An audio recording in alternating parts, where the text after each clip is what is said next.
दुनिया की food security, global trade और जियोपॉलिटिक्स में एक बड़ा नाम ब्लैक सी ग्रेन डील।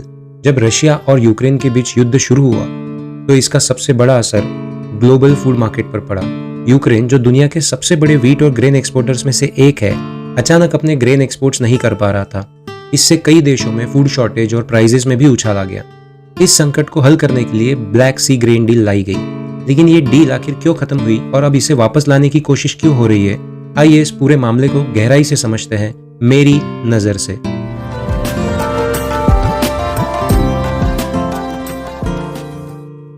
तो आखिर ये ब्लैक सी ग्रेन डील क्या है? जुलाई 2022 में यूनाइटेड नेशंस और टर्की की मीडिएशन में ये एग्रीमेंट हुआ, जिसमें रशिया और यूक्रेन दोनों ने सहमति दी कि ब्लैक सी में 3 की पोर्ट्स से यूक्रेन का ग्रेन एक्सपोर्ट किया जा सकेगा। इस डील के तहत यूक्रेन ने करीब 33 मिलियन टन ग्रेन और दूसरे फूड प्रोडक्ट्स एक्सपोर्ट किए, जिससे ग्लोबल मार्केट में फूड सप्लाई थोड़ी स्थिर हो पाई। लेकिन ये डील सिर्फ फूड सिक्योरिटी के लिए नहीं, बल्कि जियोपॉलिटिक्स और इकोनॉमिक स्टेबिलिटी के लिए भी जरूरी थी। अब ऐसे में सवाल उठता है कि ये डील इतनी जरूरी क्यों थी? तो इसके कुछ रीजंस है। जैसे फर्स्ट, ग्लोबल फूड सिक्योरिटी। इस डील की वजह से ग्रेन सप्लाई बनी रही, जिससे प्राइसेस कंट्रोल में रहे और कई देशों को राहत मिली। यूक्रेन की इकोनॉमी बची, ये सेकंड पॉइंट। वॉर के बीच भी यूक्रेन की इकोनॉमिक स्टेबिलिटी बनी रही, क्योंकि ये ग्रेन एक्सपोर्ट्स उसकी इकोनॉमी का एक सबसे बड़ा हिस्सा है। थर्ड, डेवलपिंग नेशंस को फायदा हुआ। खासकर अफ्रीका, मिडिल ईस्ट और एशिया के कई ऐसे देश जो गरीबी की हालत से गुजर रहे हैं, इनको सीधे फायदे पहुंचे, क्योंकि वे यूक्रेनियन व्हीट और ग्रेन्स पर निर्भर थे। अगर ये डील ना होती तो ग्लोबल हंगर क्राइसिस और भी ज्यादा बढ़ सकती थी। अब सवाल ये उठता है कि रशिया ने अचानक डील से एग्जिट किया क्यों? जुलाई 2023 में रशिया ने इस डील से खुद को अलग करने का ऐलान कर दिया और इसके पीछे कई कारण दिए। जैसे रशिया का दावा था कि उसके ग्रेन और फर्टिलाइजर एक्सपोर्ट्स को लेकर जो कमिटमेंट्स किए गए थे वो पूरे नहीं हुए। वेस्टर्न सैंक्शंस की वजह से रशिया के एग्रीकल्चरल एक्सपोर्ट्स प्रभावित हो रहे थे। और थर्ड, रशिया ने यह भी कहा कि यूक्रेन का ग्रेन ज्यादा रिच नेशंस को जा रहा है, न कि गरीब देशों को, जिसके लिए यह डील वाकई में बनाई गई थी। तो रशिया को लगा कि ये डील उसकी इकोनॉमिक और पॉलिटिकल इंटरेस्ट के खिलाफ जा रही है, इसलिए उसने इस डील को रोकने का फैसला किया। रशिया के डील से बाहर आते ही ग्लोबल ग्रेन मार्केट्स डिसरप्ट हो गए, प्राइसेस अचानक बढ़ने लगे और सप्लाई चेन भी बाधित हो गई। फूड शॉर्टेजेस, खासकर उन देशों में जो यूक्रेन के ग्रेन पर निर्भर थे, इसमें फूड क्राइसिस की स्थिति बन गई। जियोपॉलिटिकल टेंशंस भी बढ़ा।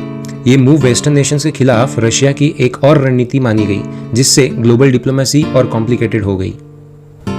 अब रिपोर्ट्स के मुताबिक रशिया एक बार फिर ब्लैक सी ग्रेन डील को रिवाइव करने की कोशिश कर रहा है। इसमें की निगोशिएशंस चल रही है, जिसमें रशिया के कुछ डिमांड्स को पूरा करने की कोशिश की जा रही है।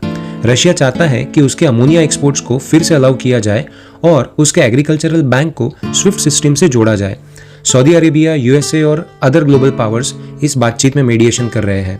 अगर ये डील फिर से शुरू हो जाती है तो ग्लोबल ग्रेन मार्केट्स में स्टेबिलिटी फिर से आ सकती है। तो दोस्तों, अब सवाल उठता है कि इस डील का फ्यूचर क्या हो सकता है? अगर रशिया वापस इस डील में आता है तो फूड मार्केट्स को राहत मिलेगी और फूड प्राइसेस स्टेबलाइज हो सकते हैं। वेस्टर्न नेशंस को रशिया की डिमांड्स को समझना होगा ताकि एक संतुलित एग्रीमेंट हो सके। डिप्लोमेसी बहुत क्रिटिकल निभाएगी। अगर सही निगोशिएशंस हुई तो इस डील को सस्टेनेबल बनाया जा सकता है।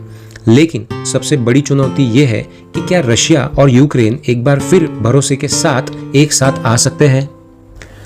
तो आखिर इस पूरे मामले में हमें क्या सीखने को मिलता है? ब्लैक सी ग्रेन डील सिर्फ एक ट्रेड एग्रीमेंट नहीं थी, बल्कि ग्लोबल फूड सिक्योरिटी और जियोपॉलिटिक्स का एक अहम हिस्सा थी। अगर इसे रिवाइव किया जाता है तो ग्लोबल इकोनॉमी, डेवलपिंग नेशंस और ओवरऑल स्टेबिलिटी के लिए फायदेमंद होगा। लेकिन यह तभी संभव होगा जब रशिया, यूक्रेन और वेस्टर्न नेशंस अपने जियोपॉलिटिकल कॉन्फ्लिक्ट से ऊपर उठकर एक प्रैक्टिकल सॉल्यूशन पर सहमत हो। तो दोस्तों, क्या रशिया और यूक्रेन फिर से एक समझौते पर आ सकते हैं? क्या जियोपॉलिटिक्स फूड सिक्योरिटी से ज्यादा पावरफुल है? अगर आपको इस विषय पर और जानकारी चाहिए तो प्लीज हमें कमेंट सेक्शन में अपनी राय दीजिए। और इस विषय पर आपका क्या बोलना है, क्या कहना है, प्लीज हमें कमेंट करके जरूर बताइए। चैनल को सब्सक्राइब करिए, अपने दोस्तों से शेयर करिए और प्लीज अगर आपको ये काम पसंद आया है तो इसे लाइक जरूर करिए। तब तक के लिए दोस्तों, मिलते हैं अगले वीडियो में किसी और टॉपिक को डिस्कस करने के लिए मेरी नजर से।